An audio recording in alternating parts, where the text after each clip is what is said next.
Pretty well paused for a result here. We'll also see K.Matson, the rookie, out of San Clemente, part of that strong squad.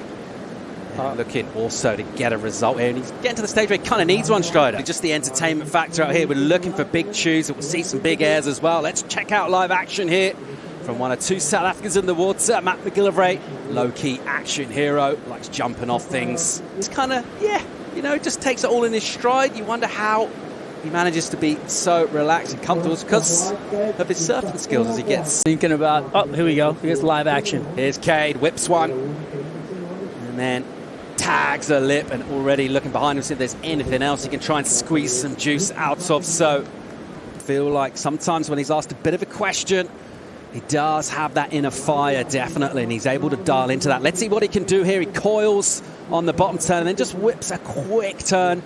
Has to be a bit patient. And then using the rail for a nice slice and a really, really nice finish as well. And that's going to feel great.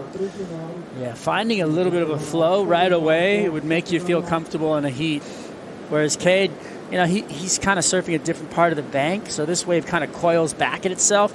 And it allows him for multiple turns. It doesn't really open up on any of them, but he does throw up, 3-2 cut is looming. All right, here goes Jordy.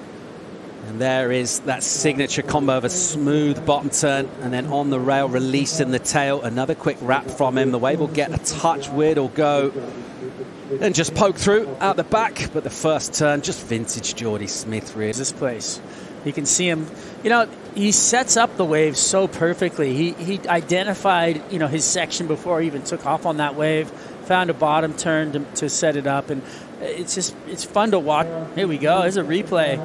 He jams it, the float for the speed, but watch this.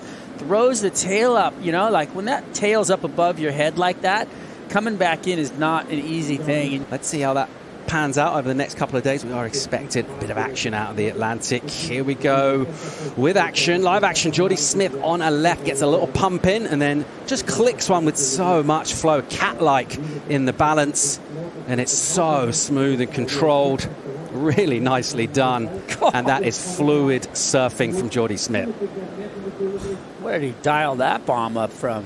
On to the Olympics. And remember, Ian Gentile, heat number 11. Leandro's going to be coaching him, as well as his son, Yago Dora, in heat number 12. So he's probably feeling comfortable out there right now. Like back home in California, you surf a lot of onshore, kind of beach breaky stuff. So, ooh, that didn't look good. Yeah, not the greatest use of priority there. The big extended float, but it all went a little wrong on the landing.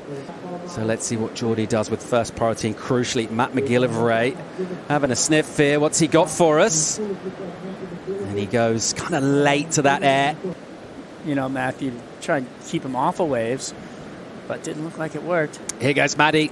Opening turns a touch sticky, and that's because there's just a bit of fatness on the face. He'll find a steep section here. What's he got onto the inside? And he takes that lip on, gets a little projection down to the flats, kind of compresses his body. But if he would have, it would have been a huge mistake, to me from, Kade to give him that wave.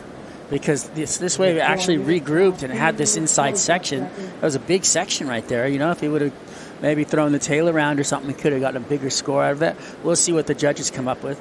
Yeah, kind of think about the scoring potential of the wave, particularly from there. You think he did really well just to squeeze opportunity from it. Saw this section. It looks technical from above, and you see the ground he covered. Let's see where it goes. Almost certainly going to improve. That's in second priority as well. We'll try and use that priority for a bit of control. He's going to let Maddie go here. Let's see what this one does. Fades the bottom turn. Quick snap off the top, pretty nice. And then he's really late to that. He had to make a decision about how hard to hit that turn. It just put him late for the closeout section. I was looking at the flags because it's still pretty clean out there, Strider.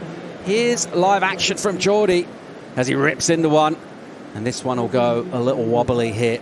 Unlikely to add too much. He just wants to surf a wave. Yeah, he's just coming. He's packing it up.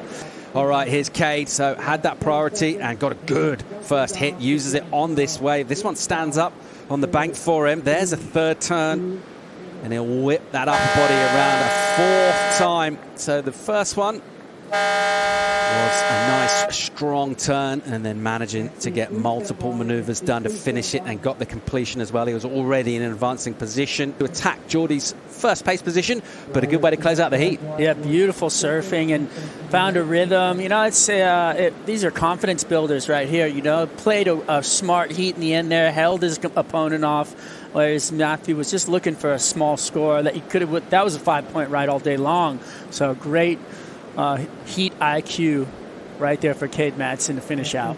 Yeah, absolutely. You mentioned he let a couple of those waves go. He read them really well, and this was the kind of opportunity. He's a little bit bummed to only come out with a couple of threes out of that heat. And J.Smith, we mentioned how good he's been this year, and he's shown no signs of slowing down at all here in Portugal.